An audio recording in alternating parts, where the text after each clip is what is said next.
आप देख रहे हैं खबर 24 अमरोहा। मैं आपके साथ जावेद उस्मानी। असिस्टेंट कमिश्नर जीएसटी द्वारा इटौजा थाने में 2/9/25 को एक एफआईआर लॉन्च कराया गया कि दौलत राम के द्वारा फर्जी फर्म रजिस्टर करके aluminium waste, ferrous waste, scrap, tube, pipe, iron steel आदि की बिक्री ऐसे फर्म के नाम पे किया गया जो अस्तित्व में नहीं है और इसमें 52,266 रुपये की चोरी की गई।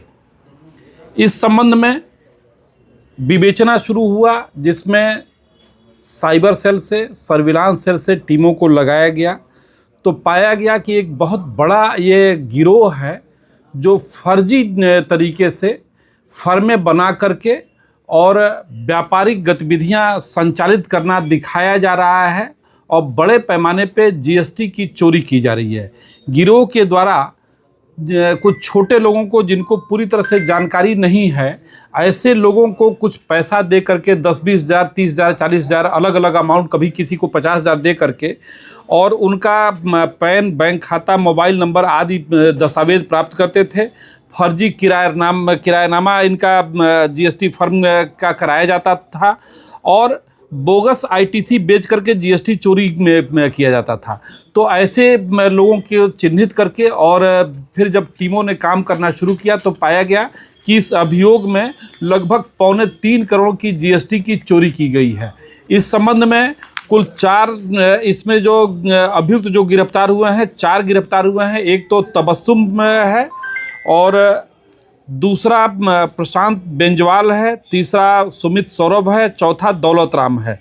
इनके पास से कुल 20 debit card, 26 SIM card, 11 mobile, 5 memory card, 1 laptop, 35 आधार कार्ड की छाया प्रति, 25 पैन कार्ड, 5 चेकबुक, 3 पासबुक और 3 चेक, 9 कैशबुक, 136 फर्जी फर्मों के इनवॉइस मिले। बहुत बड़े पैमाने पे इनके द्वारा ये गतिविधियां संचालित की जा रही थी। ये इनके द्वारा अभी बहुत सारे और लोगों के नाम बताए गए हैं जो इस तरह की गतिविधियों को संचालित कर रहे हैं, जिसमें इनके द्वारा सहयोग पहुंचाया गया। इसमें जो कई लोग इसके मास्टरमाइंड हैं, जैसे जो तबस्सुम है, बेसिकली इनके अंडर में ये लोग काम करते थे। और जो प्रशांत बेंजवाल है, ये बहुत ही टेक्निकली बहुत साउंड है और बहुत सारे लोगों के लिए, बहुत सारे फर्मों के लिए ये काम करता था और सब में फर्जी इनवॉइस और डॉक्यूमेंट्स तैयार करा करके उनको व्यापारिक लाभ पहुंचाना और उसका एक हिस्सा इसको मिल जाता था। तो अभी इसमें कई जनपदों में इस तरह की गतिविधियां इस गिरोह द्वारा संचालित किया गया है। हमारी टीमें लगी हुई हैं, बाकी लोगों की भी इसमें जल्दी गिरफ्तारी होगी। ये बहुत बड़े पैमाने पे इनके द्वारा ये इस तरह के कृत्य किए गए हैं। अभी जनपद के विभिन्न थानों में इन लोगों के विरुद्ध एफआईआर लॉन्च है। अभी हमारी सारी टीमें लगी हुई हैं और जल्दी ही इसमें और अन्य लोगों की भी गिरफ्तारी की जाएगी। सर, इन चारों में इनका मुख्य सरगना कौन था? जो सरगना है वो एक तबस्सुम का रिलेटिव है, जिसे अभी हम अरेस्ट नहीं किए हैं।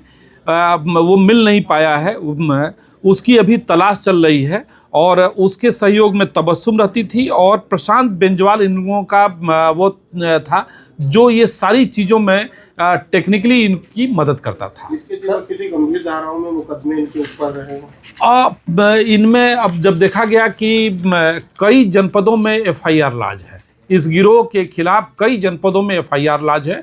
बाकी जनपदों को भी इन्फॉर्मेशन दी गई है, वो लोग भी आ रहे हैं पूछताछ करने के लिए और अपने केस डायरी में इसे अंकित भी करेंगे। इस गिरोह का मुख्य साथी अम्मार अंसारी जीएसटी फ्रॉड में पहले भी सीतापुर जेल जा चुका है। करेक्ट। तो ये क्या पहले पुलिस के रडार पे नहीं आया था, इसको अभी पकड़ा जाता है? ये एफआईआर लॉन्च होने के बाद इन्वेस्टिगेशन के दौरान अम्मार के बारे में जब जानकारी मिली कि ये सारे लोग इस गिरोह के अंदर काम करते थे, जहांगीराबाद का रहने वाला है और ये तबस्सुम के बहन का दामाद है। वो इसमें 3 लोग मुख्य रूप से देखा जाए तो कानपुर के रहने वाले जी। उन्होंने सीतापुर जनपद इटौजा को ही क्यों चुना? ये नहीं, वो ये तबस्सुम के बहन का दामाद है जो बेसिकली वहाँ सीतापुर में ही, सीतापुर के जहांगीराबाद का निवासी है। तो ऐसा नहीं कि उसको टारगेट किया, वहाँ से वो विभिन्न जनपदों में वो इस तरह का कार्य कर रहा है। वो लखनऊ में भी काम किया, वो कानपुर में भी काम किया, वो अन्य जनपदों में भी उसके द्वारा ये कार्य किए गए हैं। जीएसटी विभाग के कुछ कर्मचारियों की संलिप्तता। हाँ, इनके द्वारा बताया गया कि जब हम पूछताछ के दौरान बताया कि फर्जी फर्मों का जो रजिस्ट्रेशन करते थे, तो जो फिजिकल वेरिफिकेशन के लिए आते थे तो उनको मिला करके और ये फर्जी तरीके से ये रजिस्ट्रेशन करा लेते थे। कहीं भी इनका कोई शोरूम नहीं, कोई गतिविधि इनके द्वारा व्यापारिक नहीं होता था और कोई भी ऐसी चीज़ नहीं थी। लेकिन कभी कभी इन्होंने ऐसा भी किया है कि फर्जी तरीके से बना भी लेते थे, एक दिन के लिए कोई शोरूम बना लिए, लेकिन ज़्यादातर जो इनके द्वारा जो फर्में बनाई गई हैं वो सब उनको मिला करके बनाया गया है।